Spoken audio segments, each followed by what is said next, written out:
नमस्कार, India news में आपका बहुत बहुत स्वागत है और मैं हमायरा आज आपके पास बात करूंगी जन्माष्टमी त्यौहार के बारे में, जो कि आने वाला है आगामी 18 अगस्त को। तो जन्माष्टमी के दिन आपको क्या करना चाहिए, क्या नहीं करना चाहिए, कौन सी खास बातों का आप ध्यान रखें, किस प्रकार आप भगवान कृष्ण को और ज्यादा खुश कर सकते हैं, उस बारे में बात करेंगे।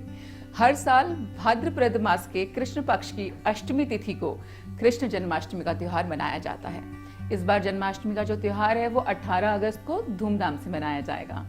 भक्त पूरा दिन व्रत रखते हैं और भगवान की भक्ति में डूबे रहते हैं। रात को जो 12 बजे से जो है कृष्ण जन्मोत्सव मनाया जाता है। 12 बजे बोला जाता है कि कृष्ण जी का जन्म हुआ था और उस टाइमिंग पे बहुत बड़े बड़े सेलिब्रेशंस के साथ बड़े बड़े मंदिरों में जो है उनका जो ये जन्म दिवस है वो सेलिब्रेट किया जाता है, ये उत्सव मनाया जाता है। कृष्ण जन्माष्टमी का दिन जो है बहुत ही शुभ होता है।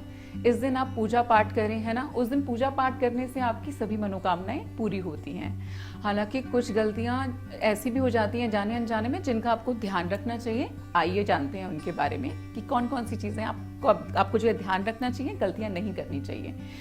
अगर हम बात करें जन्माष्टमी का जो दिन है वो भक्तों के लिए बहुत ही ज्यादा महत्वपूर्ण है।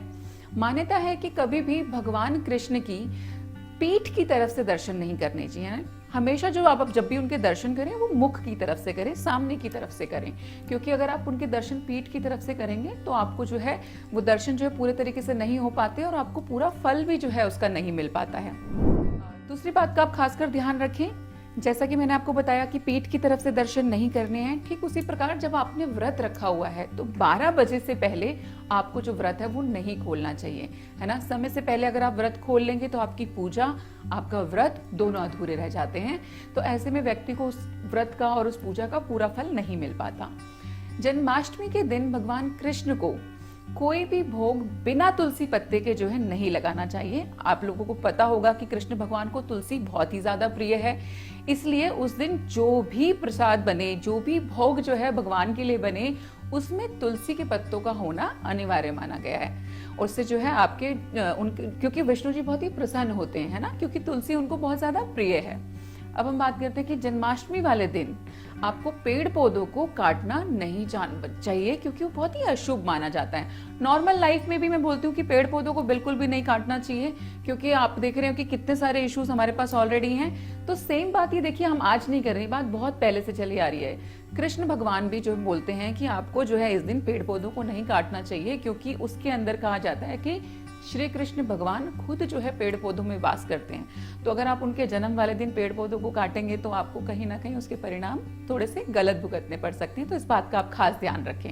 इनफैक्ट कोशिश कीजिए कि उस दिन आप 1-2 जो भी आपकी क्षमता है, अपनी क्षमता अनुसार जो है पेड़ पौधे लगाएं। उस दिन जो है आपने हरियाली को बढ़ाना है। कृष्ण भगवान को हम इस दुनिया में लेकर के आ रहे हैं, उनका जन्म दिवस है, तो पेड़ पौधे लगाइए, क्योंकि श्री कृष्ण साक्षात जो है पेड़ पौधों में वास करते हैं। अब अगर हम बात करें जैसे क्या खाना चाहिए, कुछ लोग जो व्रत रख रहे हैं वो तो देखिए ऑटोमेटिकली सात्विक भोजन ही करने वाले हैं, लेकिन कुछ लोग व्रत नहीं भी रखते। कोई बात नहीं, ऐसा कोई अनिवार्य नहीं है। कहीं पे ये नहीं लिखा है कि आप व्रत नहीं रखेंगे तो कुछ गलत होगा। आपके पास श्रद्धा होनी चाहिए, आपकी वो पूर्ण रूप से है, लेकिन आप कोशिश करके व्रत अगर नहीं भी रख रहे हैं तो उस दिन सिर्फ सात्विक भोजन ग्रहण कीजिए। तामसिक भोजन जो है उसका परहेज कीजिए, जैसे कि अवॉइड कीजिए कि आप प्याज और लहसुन उस दिन ना खाएं, है ना। फ्रूट्स वगैरह पे अगर आप रह सकते हो तो बहुत अच्छी बात है, नहीं भी है तो बिना लहसुन प्याज का जो है आप खाना खाइए। और क्योंकि ये जो श्री कृष्ण जन्माष्टमी ये एकादशी वाले दिन पड़ रही है, तो उस दिन आपको चावल खाने से भी जो है परहेज करना चाहिए। उस दिन आपको चावल का सेवन नहीं करना है।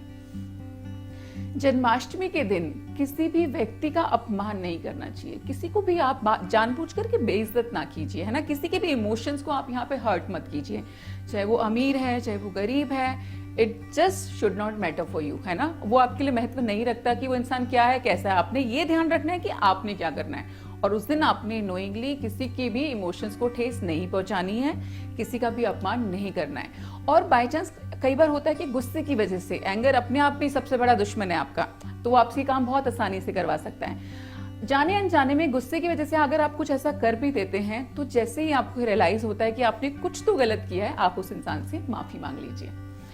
जन्माष्टमी के दिन किसी भी गाय के साथ अत्याचार ना करें। गाय जो है श्री कृष्ण को बहुत ही ज्यादा प्रिय है। श्री कृष्ण गाय से बहुत ज्यादा प्रेम करते हैं। उन्होंने अपना पूरा बचपन जो है वो गायों के बीच में निकाला है, उनके साथ निकाला है। तो जन्माष्टमी के पावन अवसर पर आप गाय की पूजा करें।